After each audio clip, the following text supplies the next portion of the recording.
Baik. Seterusnya, berkenaan dengan, sambung sikit bila sebut Bani Abdiddar ni. Bani Abdiddar anak sulung kepada Qusay tadi. Ketika Qusay ni nazak, Qusay menyampaikan wasiat supaya hal-hal ini diserahkan kepada anak dia yang sulung, Abdiddar. Antara 5 benda yang Qusay sebut. Pertama ialah tiada sesiapa pun yang boleh memasuki Kaabah kecuali engkau yang membukanya. Anak dia hak sulung ni. Jadi bab jaga kunci Kaabah diserahkan kepada Abdiddar.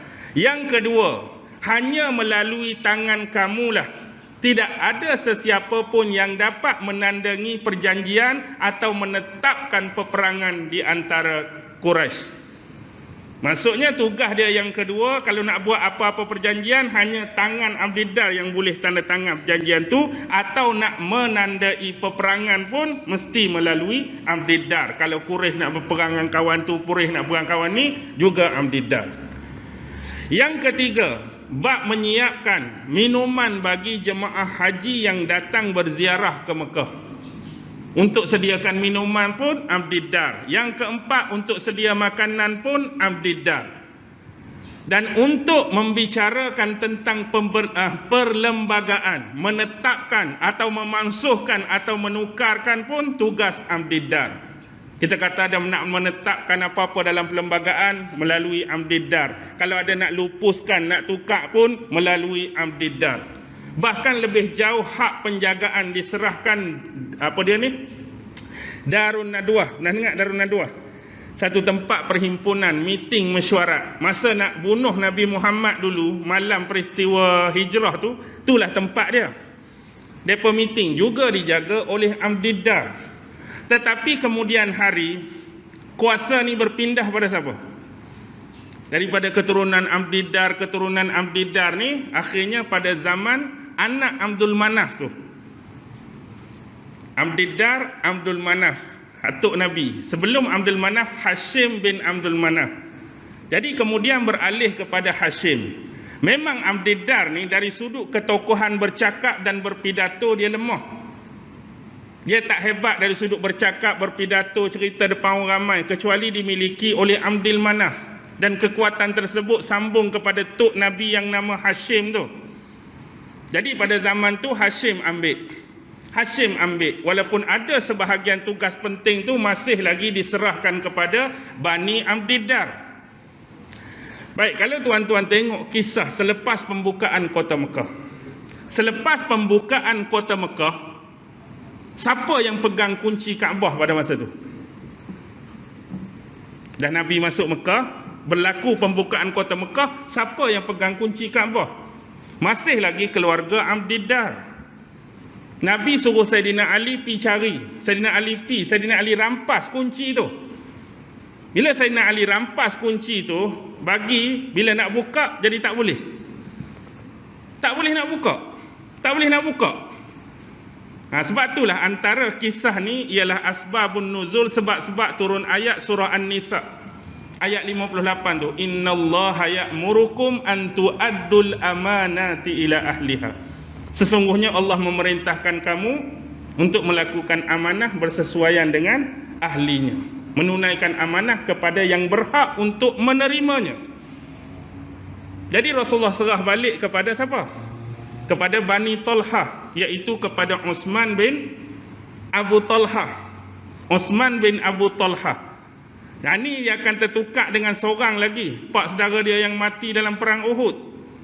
Ni mufassirin sendiri pun tertukar. Satu, Uthman bin Abu Talhah yang terbunuh dalam perang Uhud. Uthman bin Talhah bin Abu Talhah. Bukankah pening ke? Ke tak pening? Hak jaga kunci ni Uthman bin Abu Talhah. Seorang lagi hak terkorban dalam perang Uhud, Uthman bin Talhah bin Abu Talhah. Jadi tertukar. Satu pemegang kunci Kaabah, satu lagi hak terbunuh tu. Hak pegang kunci Kaabah ni dia masuk Islam masa perjanjian Hudaibiyah lagi. Sekali dengan Khalid bin Al-Walid, sekali dengan Amru bin Al-As. Khalid bin Al-Walid dengan Amru bin Al-As ni, asalnya mereka berdua ni nak memeluk Islam, tapi dia malu nak masuk Islam depan geng-geng kafir musyrikin Mekah ni. Jadi dua ni pi senyap-senyap. Amru dengan jalan lain, Khalid dengan jalan lain. Tiba-tiba tengah padang pasir tu mereka bertemu di satu tempat. Nak pi mana ni? Nak habaq malu lah. Nak habaq kawan ni, nak habaq aku nak pergi masuk Islam. Kawan tu sebenarnya nak masuk Islam juga, cuma sebab lah sekali pecah rahsia. Aku pun nak lagu tu juga, hang pun nak lagu tu juga. Sekalilah dengan Osman bin Talhah ni. Jadi Khalid bin Al-Walid itulah dia punya penanda aras dia. Sebelum ni kan perang Badar ke perang Uhud dia duk lawan Nabi lagi kan. Dia masuk Islam selepas perjanjian Hudaibiyah tu baru Khalid masuk Islam, Amru bin Al-As masuk Islam. Bahkan perkataan tadi Al-Anfal 32 tu masih lagi jadi khilaf pertikaian ulama, walaupun banyak riwayat-riwayat menyebut merujuk kepada Nadhar bin Haris. Tapi kalau kita buka perbahasan ni lebih luas, buka tafsir Ibnu Katsir tuan-tuan. Bila tuan-tuan buka tafsir Ibnu Katsir, dia ada sebut tentang Nadhar bin Haris. Ada satu riwayat daripada Syu'bah menyebut ni bukan Nadhar bin Haris tapi merujuk kepada Abu Jahal. Ni perkataan Abu Jahal ni. Siapa Abu Jahal? Nama betul Abu Jahal apa? Nama betul Abu Jahal Amru bin Hisham. Amru bin Hisham. Abu Jahal ni, Abu Lahab pak saudara Nabi. Abu Lahab pak saudara Nabi. Abu Jahal pak saudara siapa? Abu Jahal pak saudara siapa? Abu Jahal pak saudara Saidina Umar lah. Abu Jahal pak saudara Saidina Umar belah mak dia. Mak Saidina Umar bernama Hantamah binti Hisham. Hantamah binti Hisham tu kakak kepada Amru bin Hisham lah. Amru bin Hisham tu Abu Jahal. Hantamah bin Hisham tu kakak dia, mak kepada Saidina Umar. Kan dulu Rasulullah pernah mendoakan antara dua Umar ni untuk masuk Islam, untuk lebih menguatkan dan mengukuhkan Islam, antara Abu Jahal dengan anak saudara dia Saidina Umar. Jadi pilihan Allah siapa dia masuk Islam? Umar masuk Islam, Abu Jahal terus lawan Islam. Tu. Baik. Yang ketiga, ada juga menyebut bahawa ayat ni turun berkaitan dengan Amru bin Al-As. Ada satu riwayat yang disebutkan oleh Imam Ibnu Katsir di hujung ayat Al-Anfal 32, satu cerita daripada Ibnu Mardawai. Panjang dia punya sanad kalau nak baca nama-nama tu sampai kepada Ibnu Buraidah daripada bapa dia, yang bapa dia pernah menyaksikan dalam peristiwa perang Uhud. Dia nampak Amru bin Al-As berada di atas kuda tunggangan dia. Bapa Ibnu Buraidah ni tengok Amru bin Al-As duduk di atas kuda tunggangan dia dalam perang Uhud. Lalu dia mengucapkan, "Ya Allah, sekiranya Al-Quran ini benar-benar wahyu daripada kamu, maka engkau benamkanlah wajahku dan kudaku di atas pasir ini." Itu perkataan dia. Riwayat Ibnu Mardawai, buka tafsir Ibnu Katsir, ada cerita pasal ini. Okey, kita tinggalkan bab yang pertama. Berkaitan tentang doa keburukan juga, ada sebahagian ulama menganggap dia macam ni.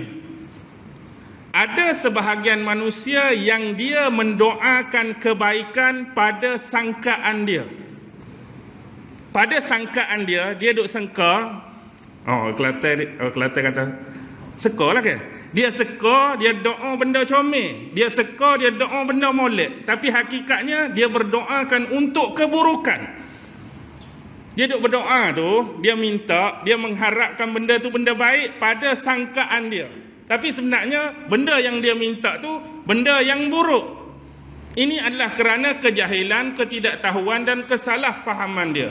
Sebagai contoh, sebahagian orang-orang Yahudi memohon kepada Allah untuk mendatangkan nabi-nabi dan rasul daripada kalangan mereka. Bagus ke tak bagus doa macam tu? Orang Yahudi daripada Bani Israel mendoakan kepada Allah supaya didatangkan nabi dan rasul, diutuskan nabi dan rasul di kalangan mereka. Sekali lintas, sekali zahir, cantik ke tak cantik? Cantiklah kalau kita contoh, ya Allah ya Tuhanku, utuskanlah seorang nabi, seorang rasul dalam kalangan kami. Nampak cantik benda tu, minta nabi, minta rasul.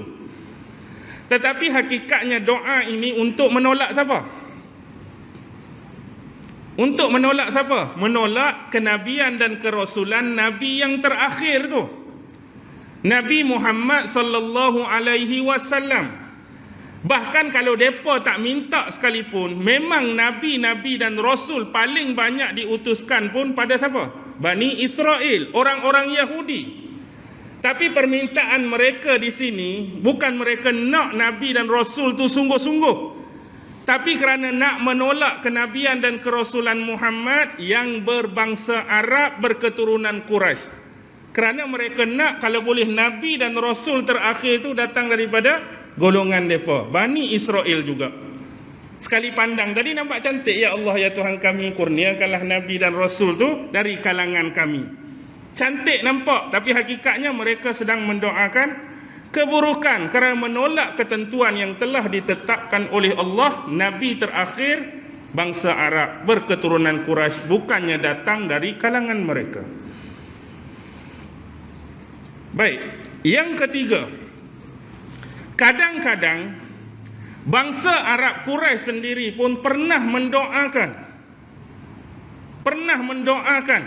keburukan untuk Nabi Muhammad, kematian untuk Nabi Muhammad, sama ada dengan niat mereka, perkataan mereka, perbuatan mereka. Bahkan kalau kita melihat contoh peristiwa malam hijrah Nabi itu, sebagaimana kita sebut tadi, sebelum hijrah Nabi tu, pada waktu siang tu mereka bermesyuarat di Darun Nadwah tu lah.